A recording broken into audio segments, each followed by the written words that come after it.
जय भीम आप सभी का। मैं रजत कुमार आप सभी का स्वागत करता हूं बहुजन साहित्य के इस विशेष कार्यक्रम में, जहां पर हम चर्चा करते हैं बुद्ध की जातक कथाओं पर, और उन जातक कथाओं से किस तरीके से हम मैनेजमेंट के स्किल्स, मैनेजमेंट के प्रिंसिपल वैल्यूज को सीख सकते हैं।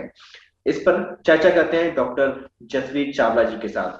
जसवीर चावला जी के साथ हमारी पहले भी कई सारी वीडियो आ चुकी है। अगर आप लोगों ने नहीं देखी तो कृपया करके आप उन वीडियो को पूरा जाकर देखिए और अपने दोस्तों के साथ, अपने परिवार के साथ उनको साझा कीजिए। आज के इस वीडियो में हम लोग चर्चा करेंगे चुल्ल सेठी जातक कथा के बारे में। स्वागत है डॉक्टर चावला जी आपका। धन्यवाद। जी नमो बुद्धाय। नमो जय बुद्धाय, जय भीम। भीम सर। जय भीम। तो ये चौथी कहानी है, जी बिल्कुल, चौथी जातक कथा है। जी और जैसा कि आपको विदित है, ये अपण्णक जातक जो है वहां से शुरू हुई थी। हाँ सारे व्यापारी वर्ग की कहानियां हैं, अपण्णक वर्ग की कहानी है। ठीक। तो चुल्ल सेठी जो है, इसका नाम भी जैसे क्लियर है, चुल्ल मतलब पाली का शब्द है, इसका मतलब है छोटा। ठीक सेठी मतलब सेठ। तो ठीक। छोटा हाँ सेठ जातक जो है उसकी ठीक। कहानी है ये, है ना। अब हाँ सेठ सबसे आप समझ ही रहे हैं कि व्यापारी हाँ वर्ग की कहानी होगी ही। ठीक। लेकिन इसमें इस कहानी की सबसे बड़ी जो खासियत मुझे लगी शोध करते हुए, इसमें देखिए एक राजगृह के परिवार की बात आई है वर्तमान कथा में, है ना। हाँ और उससे आप उस समय के समाज को हाँ समझने में, यानी समझने में आपको ये कहानी एक संकेत दे सकती है ना, उस समय के समाज को समझने में। तो बेहतर होगा कि मैं इसकी शुरू वाली पंक्तियां कुछ पढ़ दूं, है ना। क्योंकि मैंने बताया कि वर्तमान कथा जो है वो एक समस्या लेकर आती है, वर्तमान कथा में समस्या होती है। उसका शुरुआत जो है पहले बताते हैं कि भाई कहाँ पर हैं बुद्ध, उस वक्त कहाँ पर है बुद्ध, शास्ता के रूप में हमेशा प्रकट होते हैं। पहली लाइन में तो उसमें लिखा है, अप के नापि मेधावी, यह धर्म उपदेश भगवान ने राजगृह समीप स्थित जीवक के आम्र वन में विहार करते समय चुल्ल पंथक स्थविर को लक्ष्य करके कहा।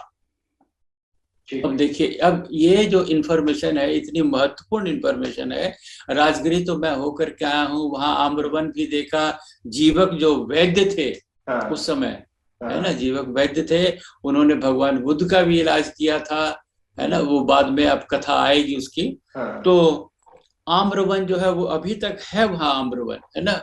कभी आप जाएं तो उसका आप पूरी उस माने परिदृश्य को समझ लेंगे कि भाई किस उस समय का जो वातावरण था। अब उस समय इन्होंने चुल्ल पंथक स्थविर को लक्ष्य करके कहा। अभी जो कहानी है ये चुल्ल पंथक, एक स्थविर का नाम है, उसको लक्ष्य करके कहानी कही जा रही है। अब हुआ क्या था, तो इसमें क भाग में दिया है चुल्ल पंथक की उत्पत्ति कथा, यानी चुल्ल पंथक आया कहां से, इसकी कथा। तब आती है वर्तमान कथा क में, यानी ये उसका बैकग्राउंड बताया गया, चुल्ल पंथक कौन था इसके बारे में, है ना। तो हुआ क्या था, इस कहानी को इस तरह समझना चाहिए कि राजगृह में एक धन सेठ की लड़की अपने नौकर के संसर्ग कर अन्यों द्वारा भी अपने कर्म के ज्ञान से भयभीत कर कहा, है ना। अब ये पूरी कहानी न पढ़ के मैं इसको संक्षिप्त में बता देता हूँ कि क्या हुआ कि एक सेठ की लड़की है, वो उसका रिश्ता बन जाता है नौकर के साथ, और कुछ लोगों को पता चल जाता है। तो ये दोनों प्रेम प्रसंग है, वो दोनों घर से भाग जाते हैं। ठीक, माने वो धन सेठ की लड़की और वो नौकर दोनों भाग जाते हैं और कहीं दूर जाकर रहने लगते हैं। वहां एक उनको बेटा होता है, लेकिन इनकी माली हालत जो है, आर्थिक स्थिति बहुत खराब होती है। और वो लड़की कहती है कि मैं जो है, मैं अपने पिता के यहाँ चली जाती हूँ, है ना, क्योंकि मुझे बेटे मतलब जो संतान को जन्म देना है, तो मैं वहां चली जाती हूँ। अच्छा, अब ये जब वापस लौट रही होती है राजगृह, तो रास्ते में ही जन्म हो जाता है लड़के का, इसलिए उसका नाम आया पंथक। ठीक है, उस लड़के का नाम, हाँ, क्यों रास्ते में पैदा, उसलिए पंथक नाम हो गया। अच्छा, चुल्ल इसलिए हुआ कि छोटा छोटा, यानी एक बड़ा पंथक भी आया, है ना। तो कालांतर में उसको दूसरा बेटा भी होता है, और उसी प्रकार की उनकी मतलब स्थिति अच्छी नहीं होती है। तो ये जब मिलने जाती है अपने पिता को, तो पिता को खबर भिजवाती है कि हम लोग मतलब बेटा जो है वो आया है साथ में लेकर के। तो सेठ क्या कहता है कि माने काफी धन दौलत उसको भिजवा देता है हाँ। और कहता है कि तुम हमारे पास मत आओ, बेटा मेरे पास रख दो हम्म। और ये पैसा तुम ले जाकर के अपना जीवन निर्वाह अच्छी तरह करो, है ना। ये वर्तमान कथा में आ जाता मतलब है। वो पोते को रखना चाहता है लेकिन लड़की को रखना नहीं चाहता, हाँ, कह रहा भाई आप पैसे ले लड़की जाओ, को रखना। आप बताओ हाँ, उधर ले जाओ। ठीक। हाँ, इस तरह से वो नौकर के साथ वो रहने लगती है उसी। और वो कालांतर में क्या होता है कि एक बेटा और होता है, हाँ। तो वो भी अपने छोड़ देती है अपने पिता के पास। हाँ। तो जिस समय ये राजगृह में अपना धर्म प्रचार इनका भी चल रहा होता है, आपको मालूम है वेडुवन राजगृह के पास है, हाँ। हाँ। है ना। उसमें भौगोलिक स्थिति में यह है हाँ। कि सबसे जो आरंभ हुआ है, बिंबिसार ने अपना वेणुवन दिया है इनको, हाँ। भगवान को, हाँ। तो वेणुवन से आरंभ करते हैं। और राजगृह राजधानी है उस समय की, मगध की राजधानी राजगृह है।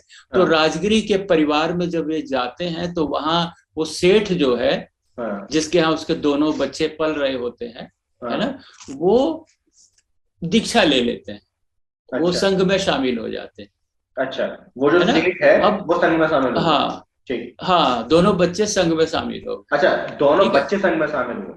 हाँ, सेठ ठीक। नहीं, वो ठीक। परिवार वहीं पर है, लेकिन हाँ। जो महापंत, जो पहले वाला बेटा है, वो संघ में चला गया। हाँ। जब वो वहां पर जाता है तो बहुत कुछ सीखा, बहुत तेज बुद्धि का हाँ। साबित होता है, बहुत धर्म बहुत जल्दी सीख लेता है।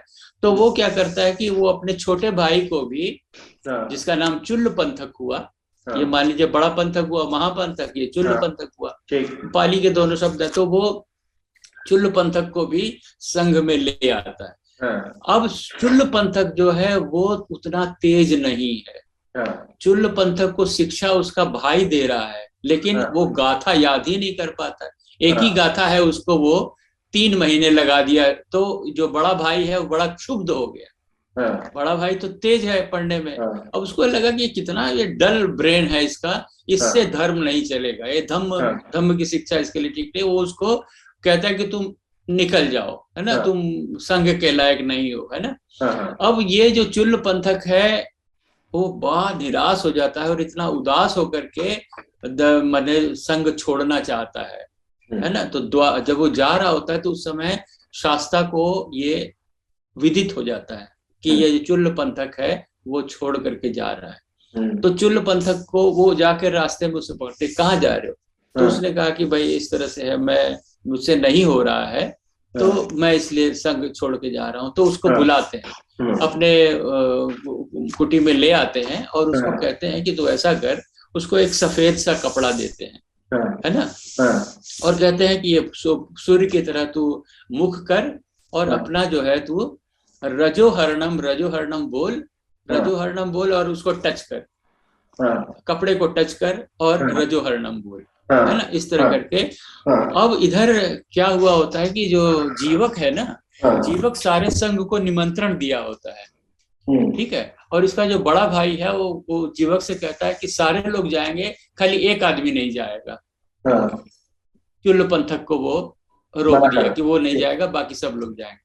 अच्छा, अब सब लोग वहां पहुंच गए, इधर ये अपना प्रैक्टिस कर रहा है, रजोहर्णम रजोहर्णम, है ना। अब देखिए कैसी लीला होती है कि जब ये वहां पहुंच जाते हैं जीवक के यहाँ, सब लोग संघ पूरा वहां महादान दिया है, तो सब लोग बैठे हैं। तो बुद्ध कहते हैं भाई सभी आ गए? तो उसमें कहते कि नहीं, मतलब हाँ सभी आ गए। तो कहते हैं नहीं, अभी सारे नहीं आए हैं, है ना, एक व्यक्ति है वहां पर जो बचा हुआ है ना। तो वो देखो चुल्ल पंथक, तो जाओ चुल्ल पंथक को बुला लाओ, है ना, ऐसा कहते हैं। तो वो जीवक का आदमी वहां जाता है, ठीक है, और वो कहता है चुल्ल पंथक आवाज देता है ना। तो क्या होता है वहां पर, उसको बहुत सी आवाजें आती हैं, एक व्यक्ति नहीं, वहां बहुत सारे। तो वो आकर के लौटता, बोलता कि वहां एक नहीं बहुत लोग हैं अभी, जो बचे हुए हैं बहुत लोग हैं, है ना। तो जैसे जब मैं आवाज देता हूँ कि कौन है, तो वो चुल्ल पंथक चारों तरफ से आवाज आ रही है, चुल्ल पंथक, तो बहुत सारे चुल्ल पंथक है वहां पर। तब फिर उसे बुद्ध कहते हैं कि ऐसा है, तुम वहां जाना और उसका हाथ पकड़ लेना, है ना, हाथ पकड़ लेना और उसको तुम अपने साथ आग्रह पूर्वक ले आओ। तो वो वहां से जा करके उसका व्यक्ति जो है वो उसको ले आता है और दान का अनुमोदन करना होता है। है ना। तो जब ये दान वाला जब सब सारे भोजन कर चुके हैं तो भगवान बुद्ध जो है वो चुल्ल पंथक को कहते हैं कि भाई दान का अनुमोदन करो। अब दान के अनुमोदन में कई गाथाएं पढ़नी होती हैं, ठीक है। तो जो व्यक्ति जो है एक गाथा जिसको याद नहीं थी वो वहां पर दान का अनुमोदन करता है, तो सब लोग विस्मित हो जाते हैं कि अरे भाई इसको तो एक गाथा तक नहीं रटी हुई थी और ये दान अनुमोदन की कई गाथाएं ये पढ़ गया। तो इसका जो वो है बताते हैं मतलब उतनी देर में ही इसका जो है मतलब इतनी ज्यादा कुशाग्र बुद्धि हो गई, इसने पूरा सुत्त पिटक याद कर लिया। अच्छा। उस समय जितनी उस समय अवेलेबल रही होंगी वो सारा कुछ उसको कंठस्थ हो गया। तो कहने का अर्थ है कि वो आदमी उसकी जो पोटेंशियल है वो इतना जबरदस्त था, हिडन पोटेंशियल था उसमें, लेकिन वो जो है महापंथक उसका बड़ा भाई उसको नहीं बतला पा रहा था। लेकिन भगवान बुद्ध के एक ही बने टेक्निक चेंज करने से वो व्यक्ति जो है इतना कुशाग्र बुद्धि होगा, उसकी इतनी प्रज्ञा बढ़ गई है ना कि वो उतनी देर में ही जब तक ये वहां पहुंचे और भोजन दान हो वगैरह तब तक इतनी देर में ही उसने इतना कुछ प्राप्त कर लिया। तो ये वर्तमान कथा में इस तरह से आया है। तो इसकी जो चर्चा होती है कि देखिए शास्त्रा का कमाल देखिए, शास्त्रा का चमत्कार देखिए, लीला देखिए कि कैसा व्यक्ति जो इतना डल माइंडेड था उसको भी इन्होंने इतना कुशाग्र बना दिया इतनी देर में। एक रजोहर्णम के वाक्य से ही तो इतना तेज कर दिया है ना। अब ये गाथा जो है इसको मैं पढ़ दूं तो बिल्कुल क्लियर हो जाएगा, है ना। तो गाथा पढ़ता हूं। पदुमम यथा कोकनदम सुगंधम पातो सिया फुल्लमवती गंधम अंगिरसपस्स विरोचमानम तपंत मादिच विवंत लिखेत, है ना। इसका अर्थ जो है पाली का जो भदंत आनंद कौशल्यायन जी ने किया है कि जैसे लाल कमल या सुगंधित कोकनद आकाश में प्रकाशमान सूर्य को देख सुगंधित और प्रफुल्लित होता है, उसी प्रकार आकाश में तपने वाले सूर्य के सदृश प्रकाशयुक्त अंगिरस बुद्ध को देखो, है ना। अब इसकी उपमा जो है कमल और उससे दे करके भगवान के बारे में वो उपमा दी गई है कि इतनी जल्दी जो है इस व्यक्ति को जो आया है तो रजोहर्णम जो है उसका जो रज है, रज मतलब होता है धूल, है ना। तो धूल जो है वो संसार से जब ये कपड़े पर, है ना, जैसे वो कपड़े को टच कर रहा था और उसके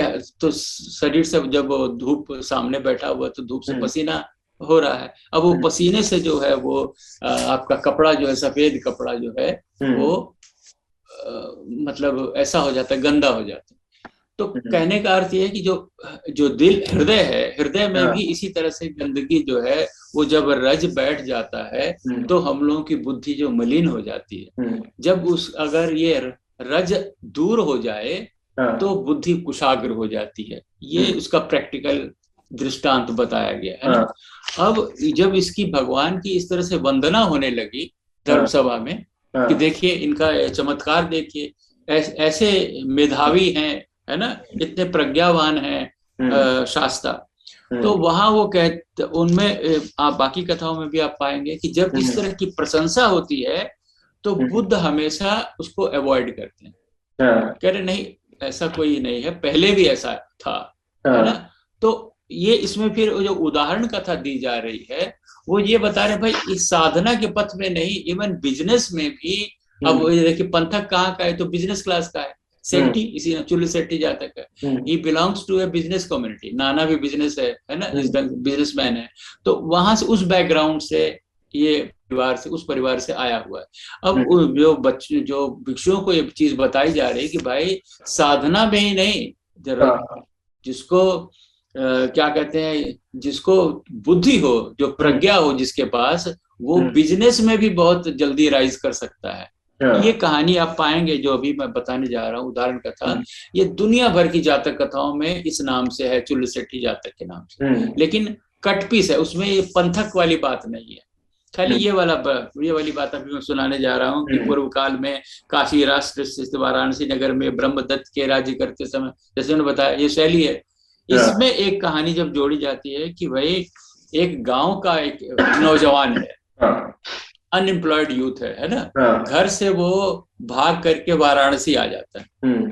ठीक है, वाराणसी में आता है और एक खिन्न मास्टर कि क्या करना है ना, जैसे लेबर चौक में लोग खड़े होते हैं उस तरह से वो खड़ा है कि अभी मुझे कुछ काम मिल जाएगा तो मेरा कुछ रोजी रोटी का जुगाड़ हो जाएगा। तो उधर से एक जो वाराणसी के जो सेठ हैं, वो सेठ जो है अपनी बिल्ली के साथ निकल रहे हैं। अब देखिए उस जमाने में बिल्लियां पाली जाती होंगी, जैसे कुत्तों के साथ लोग सैर करने को निकलते हैं, वो बिल्ली के साथ निकल रहे हैं, है ना।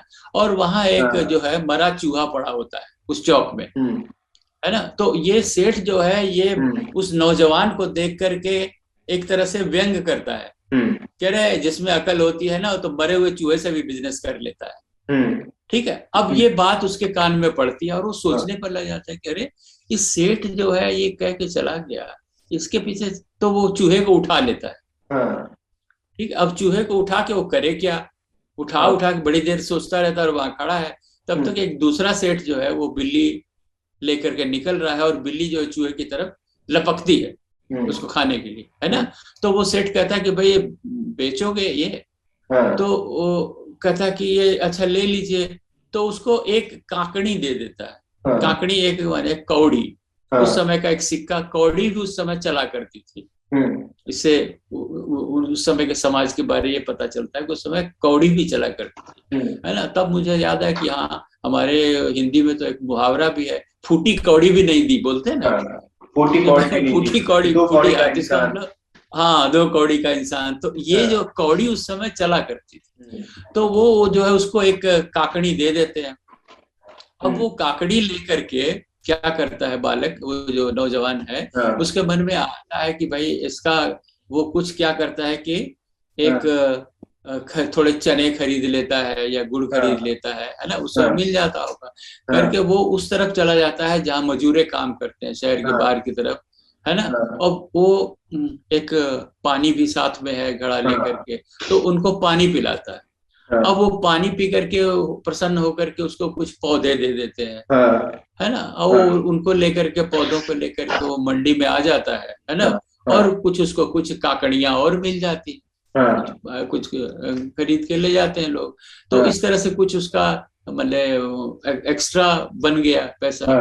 अब उससे वो लेकर के थोड़ा गुड़ चना और ज्यादा पानी मात्रा में लेकर के और फिर जाता है ना। तो वहां उस तरह से कुछ उसका माने काम स्टार्ट हो जाता है ना। धीरे धीरे वो पानी पिलाने का और चना खिलाने का, गुड़ खिलाने का, इस तरह करके वो थोड़ा थोड़ा जनरेट करना शुरू करता है। मेहनत है, उसमें मेहनत कर रहा है, उसको पैसा आ रहा है। अब क्या होता है कि एक दिन की बात है कि भाई बहुत ज्यादा वृष्टि हो जाती है, तो जो राजा का उद्यान होता है ना उसमें बहुत सारे पेड़ गिर जाते हैं, लकड़ियां है ना। और इधर से माली को खबर आती है, राजा बोलता है कि मैं आ रहा हूँ, मैं विजिट करूंगा। अब वो बेचारा घबराता है कि राजा आएगा और ये हालत देखेगा, गंदगी उद्यान में फैली हुई, तो क्या परेशान हो जाता है ना। तो वो बाहर सोच रहा होता है कि अब इस समय ऐसी कौन मिलेगा हमको ये सब साफ सफाई करने के लिए, है ना। तब और ये जो है ये बोधिसत्व होता है। अब ये पात्र जो है, जो ये नौजवान लड़का है, ये बोधिसत्व नामक पात्र है। और वो देखता है कि भाई इस तरह से, तो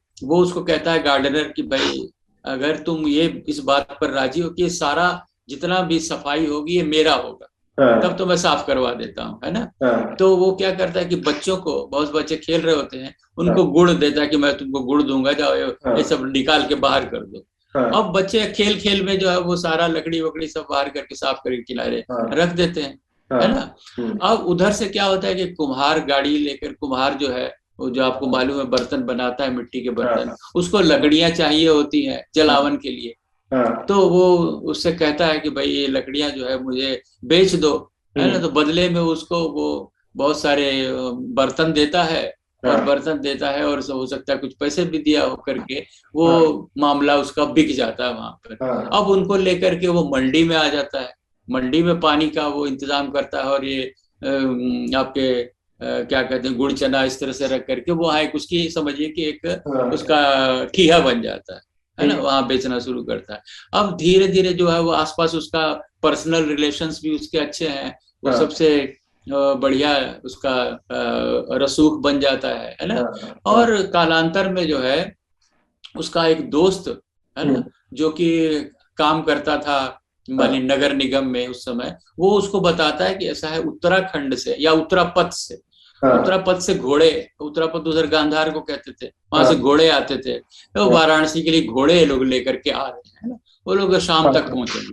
तो इसका जो दिमाग है वो चलता है, वो क्या करता है कि वो जितने भी वहाँ चारा वगैरह बेचते हैं, है ना, चारा तो आप जानते ही हैं, पुआल का, बिचाली का, भी पशुओं के लिए जो खाद्य होता है, वो क्या करता है कि वो रखवा लेता है पूरा, अपने यहाँ स्टॉक कर लेता है।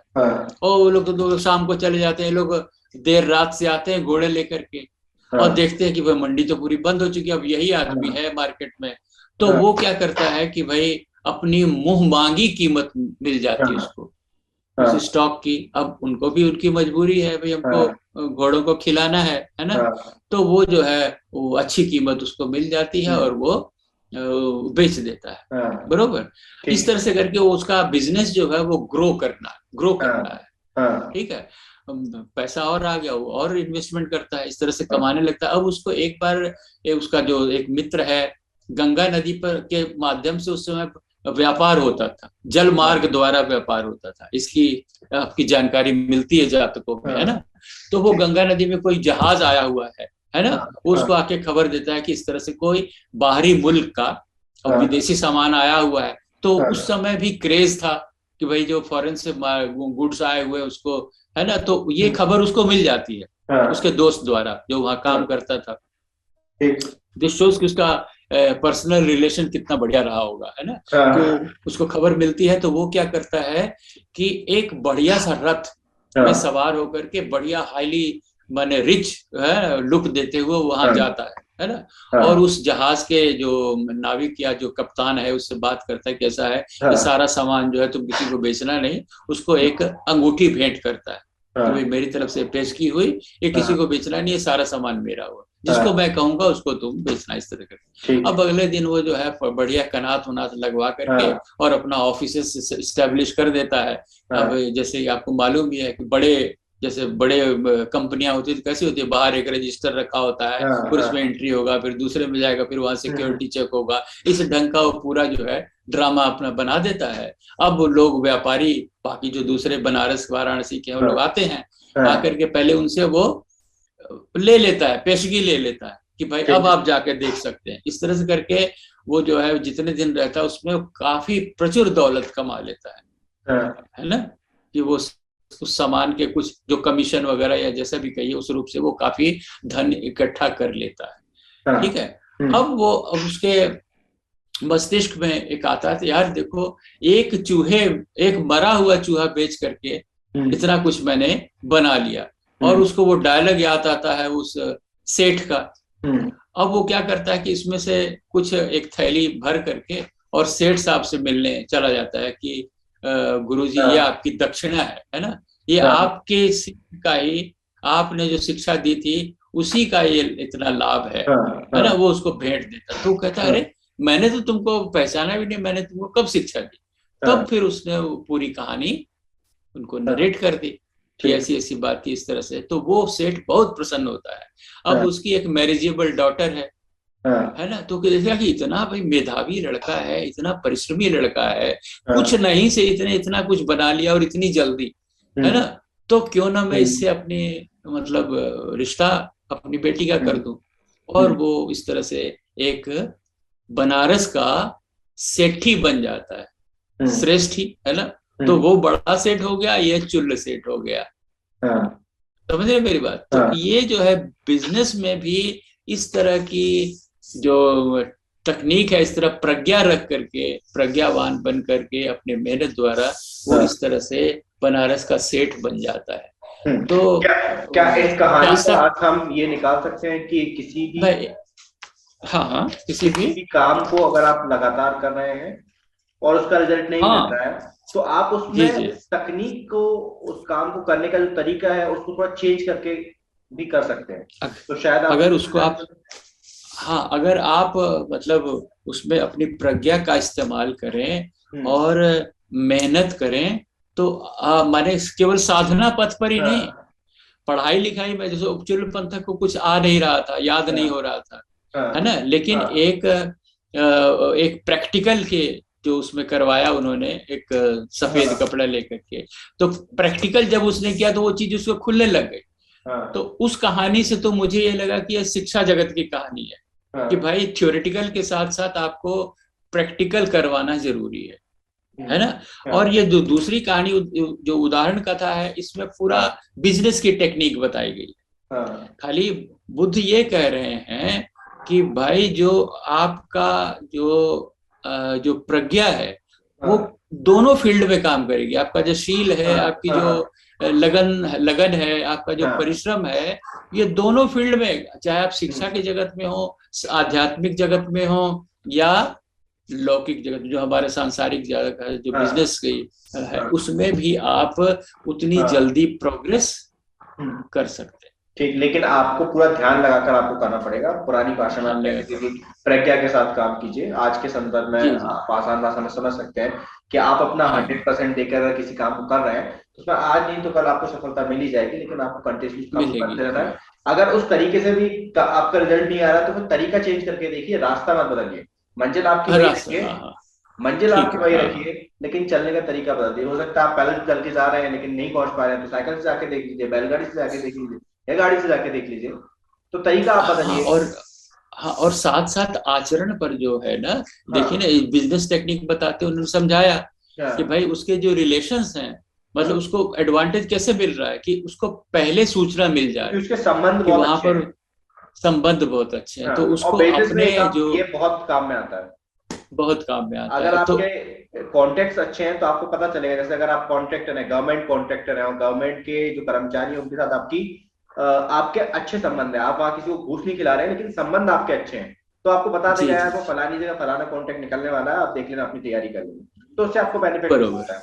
या फिर जैसे हम देखते हैं कि एग्जाम हम देने जा रहे हैं, तो एग्जाम से पहले हमारे टीचर के साथ अगर अच्छे संबंध होते हैं तो आपको 2-4 ऐसे प्रश्न बता देते हैं जो कि आने ही वाले होते हैं। इसमें ये नहीं कि वो आपको नकल करा रहे हैं, लेकिन वो आपको कुछ टिप्स दे देते हैं किस तरीके से आपको कौन से प्रश्न आ सकते हैं, किस तरह का पेपर आ सकता है। तो उससे भी आपको कई सारी, यानी कि कहने का मतलब सिर्फ इतना है कि आपके संबंध जितने मधुर रहेंगे उतना ही आप जीवन में ज्यादा तरक्की करेंगे। बिल्कुल। और इसमें और सबसे बड़ी बात इसमें जो एक चीज मुझे बिजनेस वाले इसमें समझ में आई कि आपके पास जो है इंफॉर्मेशन बेस तो होना ही चाहिए, जो डेटा बेस जो कहते हैं ना, ये तो होना ही चाहिए, किसको किस चीज की जरूरत पड़ सकती है ना। अब आप अगर देखें इसको, अगर अनीति माने कि भाई उसने तो ब्लैक मार्केटिंग कर दी कि भाई वो सारा वहां का होर्डिंग कर लिया अपने पास और उनको हाई दाम पर बेच दिया, तो उस एंगल से आप कहेंगे तो भाई तुमने अनैतिक कार्य किया, तुमने मुनाफा ज्यादा। लेकिन कहने का मतलब यह है कि वहां दोनों पक्ष सेटिस्फाइड हैं। जो उत्तरा पथ के जो आए हैं घोड़ा लेकर के व्यापार, वो घोड़ों के व्यापारी हैं, घोड़ों के व्यापारी हैं। उस समय उनको घोड़ों को खिलाना जरूरी है ना। और वहां पर अगर वो दूसरा कुछ अल्टरनेटिव अनाज वनाज या करते हैं तो उनको हो सकता है महंगा पड़े, इसने वो जो चारा है वो अपने पास होल्ड किया हुआ है और दोनों पक्ष संतुष्ट हुए। इसने हाई कीमत पे बेचा और उनको कंपैरेटिवली लो प्राइस पे मिल गया जो अल्टरनेटिव यूज करते हैं, है ना। उसी तरह से आप देखिए जब इसने पूरा ड्रामा किया है तो ये प्रज्ञा तो ये स्किल तो उसके पास है ना। वो माने एक रथ पे, सजे हुए रथ पे जाता है, इस तरह से जाता है कि एक हाईली, मतलब बहुत बड़ा बिजनेसमैन जा रहा है, एक बहुत रिच बिजनेसमैन जा रहा है। तो कहेंगे तो ये सब झूठ कर रहा है, ठग का काम कर रहा है ना। वहां जाकर के बताता है क्योंकि देना नहीं। और ये जो कनात वाले जो, तो ये जो ड्रामा किया है आप समझ रहे हैं, तो इसको आप अनीति कह सकते हैं कि भाई ये तो झूठ बोल रहा है, ठगी मार रहा है इस ढंग से। लेकिन बिजनेस की टेक्निक में उसने इसको सम्यक तरीके से शामिल किया, माने किसी का अहित तो नहीं किया, किसी का नुकसान तो नहीं किया, तो वो काम मेरे ख्याल से गलत है नहीं। हाँ, और बिजनेस में इतना तो अकल होनी ही चाहिए ना भाई कि हम तो किस तरीके से आप अपने लोगों को, अपने कस्टमर्स को अट्रैक्ट करोगे अपने तरफ, अट्रैक्ट कर सकते हैं। तो ये जो चीजें हैं, ये कहानी में देखिए इतनी पुरानी कहानी है, लेकिन फिर भी आज के हिसाब से भी बिल्कुल, आज की डेट में कहावत है कि जिसका जो दिखता है वो बिकता है। ये तो कहावत है आज के डेट में कि जिस जो जी जी दिखता है वो बिकता है। इसलिए आप देखिए कि बड़ी बड़ी कंपनियां हैं वो किस किस तरीके के एडवर्टीजमेंट बनाती हैं, बड़ी बड़ी कंपनियां किस तरीके के बरोबर होर्डिंग्स बनाती हैं। एक जी जो लोकल लोकल जो दुकानदार है, लोकल जो वेंडर है, वो किस तरीके से अपनी दुकान के सामने होर्डिंग लगा रहा है, बड़ी बड़ी होर्डिंग लगा जी रहा है, जी फिर जी रोड पे जाके वो हम्म, स्टैंड खड़े कर रहा है। तो ये क्या है? ये वही तरीके हैं कि भाई आप अपने ग्राहक को अपने तरफ अट्रैक्ट खींच कर लेकर आ रहा है अपनी दुकान तक। हाँ, बशर्ते हाँ उसमें वो तत्व ना हो कि भी दूसरे का हाँ नुकसान। हाँ। अब जैसे ये आवश्यक है आमतौर कि पे अगर हम देखें कि राशन की जो दुकान होती है, तो राशन की दुकान पे ज्यादातर उन लोगों के पास भी बहुत ज्यादा मार्जिन होता नहीं है ना। वो जी 20 25 50 1 रुपए के आसपास में वो गेम के करते हैं पूरा, क्योंकि उनकी जी क्वांटिटी ज्यादा रीसेल हो रही होती है। तो वहां पर दोनों जी को दोनों का बेनिफिट है। पैसा जो दे रहा है हम्म उसको भी कुछ मिल रहा है और ज्यादा महंगे जी दाम पे नहीं मिल रहा। जैसे अब मैं इसका जी एक जी उदाहरण देता हूँ, जैसे कि कोरोना टाइम में हमने देखा कि जो चीज 20 रुपए की थी वो 50 रुपए और 60 रुपए में बेच रही है, तो वो चीज गलत है। अगर 20 रुपए की चीज है, हम्म आप 21 रुपए में बेच रहे हो, तो वो सही है, कोई दिक्कत नहीं है उसमें। जी जी हालांकि जी गवर्नमेंट के जो मानदंड है, जो एमआरपी रेट है, उस पर बिकनी चाहिए, लेकिन फिर भी जैसे कई बार ऐसा होता है कि हम दूध की थैली लेने जा रहे हैं, तो वो बोलता है कि यार हम्म देखो बिजली का बिल तो इतना आता ही है, तो मैं 1 रुपए एक्स्ट्रा ले रहा हूँ क्योंकि मैं फ्रिज में रखता हूँ अपने यहाँ। तो वो कहीं से हम्म कहीं तक गलत नहीं जी जी। है। तो हाँ जहाँ जहाँ तक सम्यक है वो वहां तक ठीक है ना। जो हाँ बहुत एक्सेसिव है हाँ ना, जैसे बहुत हाँ बार या गलत सूचना देकर के या छोटे छोटे अक्षरों में लिख दिया हाँ कंडीशन से अप्लाई, है ना, हाँ किसी को बेवकूफ बना दिया, तो वो गलत है। लेकिन जहाँ हाँ किसी का नुकसान नहीं हो रहा, वो इरादा नहीं है कि कोई किसी का हाँ नुकसान हो उसमें, और हाँ। दोनों पक्ष अगर संतुष्ट हैं, हम्म। तो वो सम्यक है बिजनेस। उसकी भी आगे कहानी आएंगी हाँ जिसमें क्लियर कट बोधिसत्व हाँ। बताता है तो सर कि ये दोनों जो कहानियां हैं उनको रिलेट तो कीजिए आप। हाँ, तो मैं वही कह रहा हूँ कि हाँ शिक्षा जगत में हो अथवा आध्यात्मिक जगत में हो या आपके सांसारिक जगत में, है ना, हम्म मतलब हर जगह आपकी मेहनत और बुद्धिमानी और ये जो मैत्री और करुणा के जो सिद्धांत हैं, है ना, ये आपको हर जगह इस्टेब्लिश करते हैं, ठीक। है ना। इन्हीं की हाँ मदद से ये जो एक ऐसा आदमी जो अनएम्प्लॉयड है, उसके पास बातों उसने ध्यान दिया, उस बात वो सेठ क्या हाँ बात कह के निकल गया। ऐसा हाँ भी मेरे जैसा पागल हो सकता था कि वो उसके हंसी में उड़ा देता है, हाँ। कहा आमतौर सेठ पे जी है उड़ा बकवास दिए करके सब। हाँ। चले गए, है ना, अरे यार बकवास सेठ जी करके तू चले गए, ऐसे ऐसा कैसे होता कैसे है कर थोड़ी, देगा मैं। सेम वैसे ही है ना। अगर वहीं पर हम देखें कि तथागत जब उसको ये कहते हैं कि आप ये चीज ये इसका उच्चारण कीजिए और ऐसे हाथ टच कीजिए, तो हालांकि इसमें कोई हाँ बहुत बड़ी टेक्निक नहीं है, बहुत बड़ी टेक्निक नहीं है। हाँ but G the G thing G is that कि उसका पूरा ध्यान केंद्रित करके, जनरली जब हम किसी चीज को हाँ सिर्फ बोल ही रहे हैं तो हमारा ध्यान उस पर जी पूरी जी तरह केंद्रित नहीं होता, पर उसके जी साथ हम अगर फिजिकली एक्शन भी लेने लगते हैं तो वहां पर हमारा जी जी फोकस जी बढ़ जाता है। बस फोकस इतना, बढ़ जाता है और कुछ बिल्कुल। भी ऐसा नहीं कि कुछ ऐसा है कि हमें पता ही नहीं है, बट हाँ हाँ उसको किस तरीके से यूज करना है। मेहनत तो बिल्कुल चुल्लू की बिल्कुल।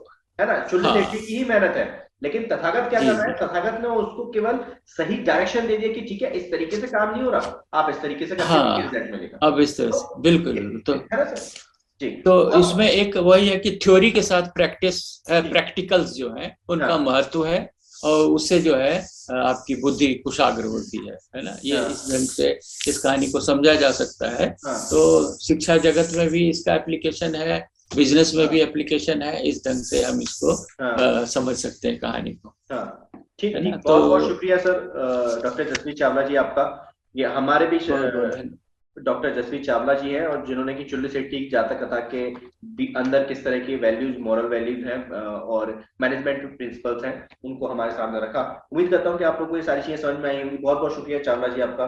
नमो बुद्धाय, जय भीम। बहुत बहुत धन्यवाद। नमो बुद्धाय, जय हिंद।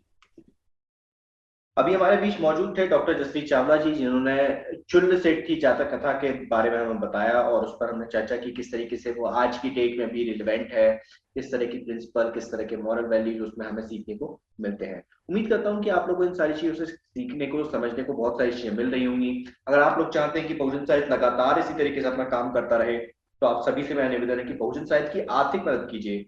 बिना आर्थिक मदद के कोई भी काम नहीं किया जा सकता लगातार, इसलिए निवेदन है आपसे कि आप लोग बहुजन साहित्य की आर्थिक मदद कीजिए।